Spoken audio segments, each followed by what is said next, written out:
Welcome to our show. I am Susan, your host, and as always, I'm here with our awesome producer, Kurt. I am here. Going to be a great show, Susan. It is. Today we're going to talk about everything you need to do when downsizing your home according to a professional organizer. What do you think that is? Professional organizer. The professional organizers are actually really sought after. They come and help you sort your stuff and categorize it and put it in a way that it's easily accessible. Nice. Yeah, so they do a really good job. All right, Susan, I did some research, and you tell me if you agree with this order and these steps, okay? Okay. Thoroughly measure your new home. Is that a good idea? Yes. Nowadays, it's really nice because a lot of the new homes and homes that are listed with floor plans. So that is really helpful to help you organize your space. Okay, step 2, make sure the kids are involved. What does that mean, Susan?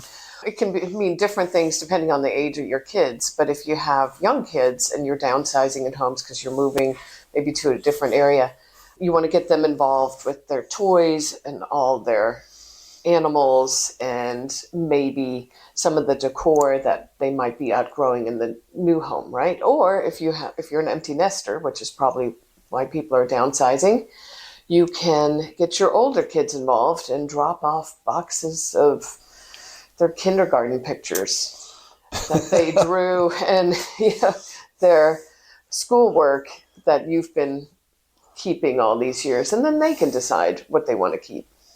What do you keep? I keep some things, yeah. What? I have some kindergarten pictures in there and some crafts. The kids' bedrooms are still pretty much the same? No. No, okay. No, the kids' bedrooms. No, we've moved, so there's our young adult bedrooms. All right, here are the steps to declutter your home for downsizing. First, tackle the big things like furniture.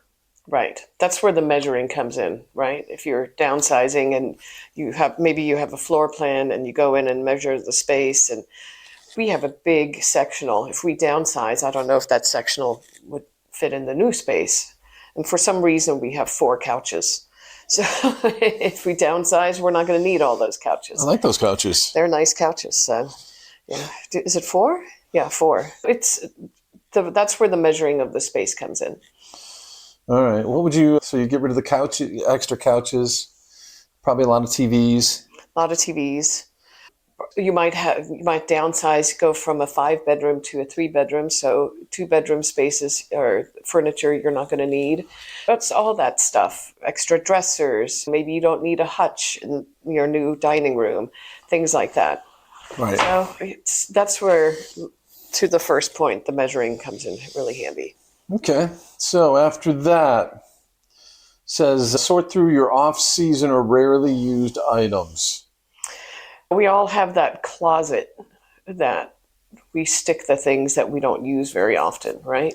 It's time to go through that closet. Are we ever going skiing again? Are we ever doing that? Or moving to a different climate where you're not going to need 5 winter coats? So it's time to go through that one closet where I call it my closet where things go to die, a slow death. Yeah, we go to a couple of estate sales. We'll pop in, and you go down, and the estate sales we go to are in the north, and they have basements. That's right. And there's some pretty old Christmas ornaments. Old stuff down there. And a lot of old stuff down there. It's some things that are not modern day use. It's kind of sad because nobody buys these old Christmas ornaments. Yeah, and you can see that people have collections, like nutcracker collections and things like that they were just collecting over the years. Right. And it's time to look into your new space. I helped one lady buy a house last year, and I reference her quite a bit. And she didn't want to get rid of anything. We had to find the house that went around her stuff. Right. So she got rid of one sofa, but that's about it. Everything else, she was like, nope, we're going to find a house that holds all my things. She likes her things. So she did not work with a professional organizer to help her downsize. Yeah, it says here you got to decide which mementos and home decor will be coming with you, as well as letting go of sentimental items can be tough. So give yourself enough time to keep coming back to it as you lead up to the move. I think you got to cut it off real quick. Just throw it in the trash. I don't think so. I think some things are Just got to sentimental. burn it. But Jesus, good Lord.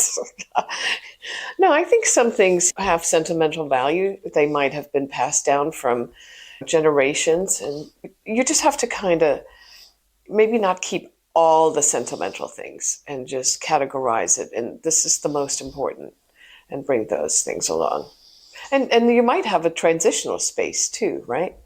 Just say, I'm not ready to go part with this stuff yet. Let's put it in a box and say, deal with later, and put it in storage or the new garage or the new basement and deal with it later. Some people might never deal with it, but you want to address it. Some people have 3 storage units, don't they? We know some people like that. Yeah. All right. Deal with clothes, paperwork, tools, and supplies. You just got to start thinning through that stuff, right? Yes. Yeah. Bridget's really good at that. She's good at thinning out her closet and going through seasonal items and what items she hasn't worn and always updating her wardrobe. She would be considered a professional organizer, but I think she's keeping her amateur status at this point. It says here, don't zigzag. What's zigzag? It says if you start decluttering a drawer, go through it and decide about each item before moving to the next one. Okay. So don't jump around in your decluttering. Focus on a zone. What do you think? I just went through that in our bathroom. Went through some drawers and one at a time. And we just did that to your office because we redid some of the flooring in there. Right. And I don't know if you've addressed all the things or if you just put them back. Oh, no, I addressed them. Did you? Yeah. Because it looks like you just put some of them back. No. All right. So Get you a storage unit. You mentioned this. Think about temporary storage while settling in. Excuse me. If you've decluttered and are still unsure if the new home will accommodate the things in your keep pile, consider renting a short-term storage solution, a service such as pods. What do you think of that, Susan? I think I'm working with a couple right now. They look to move out of state, and they decluttered their first house, their home that they're in, and they did that. They went through and did a lot of decluttering, and now they have stuff in the pod that they might go through again when they come to their new destination and see which pieces they want to keep. Right. Okay. That's kind of it in the piece. What is Susan's favorite declutter methods? I think you got to give yourself a little bit of grace when you're downsizing and not do the Kurt method of just, burning everything. Gotta burn it. But I do think you got to go through your stuff. Maybe you've had Christmas dishes for 20 years and they're not really particularly sentimental, but you've just had them. So maybe it's time to part with those and maybe get a new set.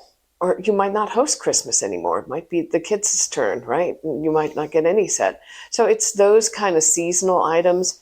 Maybe you used to host a bunch of parties and have all the platters and all the little appliances. And maybe in your new space, you don't want to do that. And so it's time to go through some of that and go, okay, that phase of life is behind me. I don't want to do that. All your spices and things like that, you know how you accumulate spices? You want to go through that and see which ones you really use. So it's all over the place, but I think you really have to have a chat with yourself saying, what does my life look like in that new space? And do I want this to be part of it? I think you got to use the time rule. What's the time rule? I just made it up. Oh, okay. Let me hear it. I think if you haven't touched something in 5 years, it's time to get rid of it. What do you think of that? I think that's fair. I think unless it has sentimental value and you just enjoyed like a photo album or something like that you're not going to do that, right? But I used to, when I was in my younger years, I had a roommate, Michelle, and we moved, I think, 3 times, and it became a joke. She had these boxes in her room, and I don't even know what was in it. And she never unpacked. We'd stay in places for a year or two. She never unpacked those boxes and just moved them to the next place. And it's like, you haven't looked at these boxes in 4 years. Apparently, there's nothing so important in these boxes that you can't live without. Just get rid of it. But she just kept moving them. So it's kind of to your point. If in 4 years you haven't opened that box, it must not be that important to you. Yeah, because when you pass away, the kids are going to go through it and they're going to go, I don't want any of this stuff. You know what's interesting is that temporary storage, I think right? parents think kids are going to want things. Yeah. Maybe there's a category of kids don't want, and I'm saving it for my kids. Yeah. I need to get rid of it. Like a lot of little figurines. But they say put things in storage. But I remember we lived abroad for a while. We put all our stuff in storage and came back. And I was like, I don't want any of this crap. That temporary is kind of nice because you might think to move your furniture. But if your furniture is 10, 20 years old, unless it's an heirloom, you might want new furniture in the new space. So anyway, it just kind of, I remember that. I'm like, ugh, this couch, I don't want it. Yeah, we cleaned it out. We kind of kept very little. Kept very little. And the things coming back to the things that we had, I was like, I don't want any of this. And our TV got stolen, which is funny. All right, ready for a kind of an interesting topic? Always. It's topical. People are battling ghost fat, Susan. Ghost fat. Ghost fat. Fat? PHAT or FAT? FAT. I don't know what's ghost fat. What do you think ghost fat is? Come on, if you had to guess. The fat that you see in the mirror that may not actually be there? Yeah. Is it? Yeah, it Really? is. How funny. Sometimes seeing isn't believing. Across the country, Americans are losing weight faster than ever. Thanks to... Not from what I've seen lately. Thanks to blockbuster obesity drugs like Wegovy, Zepbound, with roughly 1 in 8 U.S. adults now turning to GLPs to slim down. 1 in 8 seems about right from our friend group. You think so? Yeah, we have some friends that are on it. And some friends that hadn't admitted that they're on it. Are you on it? Are we on it? Are you on it? No. No? You're so thin, I don't know how you... Yeah, right. I keep getting bombarded with commercials, and it's starting to, the propaganda is starting to work. I'm like, maybe I do go on it. So the dramatic physical changes come with an unexpected, Yeah, nice. unexpected Are you a professional talker? psychological twist. Experts are calling it ghost fat, a phenomenon in which people who have lost significant amounts of weight still see themselves as being in a larger body than the one they now inhabit. It's like a cousin to the phantom limb syndrome. Do you know what that is? It's when you've lost a limb, but you think it's still there? Yeah. Really? That strange sensation that the amputated body part is still attached, functioning, and is even capable of feeling pain. At its core, ghost fat reflects a disconnect between the brain and the body, a person's internal self-image shaped by years of emotional memories, body dissatisfaction, You're trauma, on fire today. I know, stigma, thanks, and other factors can lag behind reality. That's what is the people with the eating disorders, right? With anorexia and bulimia, that's what they have. They see themselves as fat, even though they're terribly thin. So it's what's it called? Body dysmorphia. Yeah. So yeah, they see themselves as different. So you know anybody who's got ghost fat going on? I don't think so. Okay. And if they do, they're not going to tell me. People that they've lost quite a bit. Yeah, but I don't know how they see themselves, right? That's up to them. So, yeah. All right, it's got to be different. Takes the brain time to catch up to new appearances. Dr. David Sarwar, director of the Center of Obesity Research, Temple University, told the paper. So in rhinoplasty, for example, it may take patients a while before they become accustomed to looking at their new face in the mirror. You see that. You're just used to looking at I can see that. one thing, and then it's like my old man face that I see every day. I get it. It's like, where'd my young face go? I was talking to somebody, we were talking about just getting older and how you see yourself. And it's interesting. You look back at what you looked like in your 20s and you were like, wow, I look great. But at the time, you look at yourself when I look back and it was all those things that bother me now bothered me then, except that they weren't really there. So one study of 40 women who were 18 to 30 months post bariatric surgery, I guess the ones where where they do the stomach stapling or found whatever. that nearly what percentage perceived themselves as obese despite having lost a substantial amount of weight? They might still be obese, right? So what percentage of them? Oh, I would say it's pretty high, 80. 2/3. 2/3, so Way 66. It's pretty close. So what happens is someone struggling with ghost fat might automatically reach for a larger clothing size than they need or choose a wider seat out of habit. And they might automatically turn sideways when walking through tight spaces. Oh, really? Yeah. I see some people now that, I don't know if they're on any of the blockers, but they're still pretty overweight. And they wear outfits that they really shouldn't, with things just hanging out. And I'm jealous of their very positive body image. That they look in the mirror and go, wow, this looks great. I'm like, good for you. Others continue avoiding mirrors or photographs. Interesting. You get some people that are a little heavy set. They tend to Hide in the back? hide in the back. Yeah. I've seen that. For some, it leads to social withdrawals. Others become preoccupied with their appearance, constantly checking in the mirror, seeking reassurance from those around them. Another layer of complexity, like they needed it, many of people who lost significant amount of weight have the loose, sagging skin. Yeah, I think that's a real problem, especially if you lose weight quickly, right? Your skin is all stretched out. But people that lose 300-400 pounds, they get to a certain weight and then they have to have the skin removed. It's really something. Yeah. Because it's painful to carry all that around, right? I would think so, Have that hanging stomach and things like that. I think as you probably get older, that skin's not as elastic as it Right. when you're younger. Yeah. I used to watch that show. What's it called? It's My 600-Pound Life, which had to do with the bariatric surgery. And there were some people that lost amazing amount of weight, and then they had to have the skin removal surgery, which is it's really sad, I think, to let yourself get that big and then you have to go through multiple surgeries, because going through surgery is not fun. And then you have scars to contend with.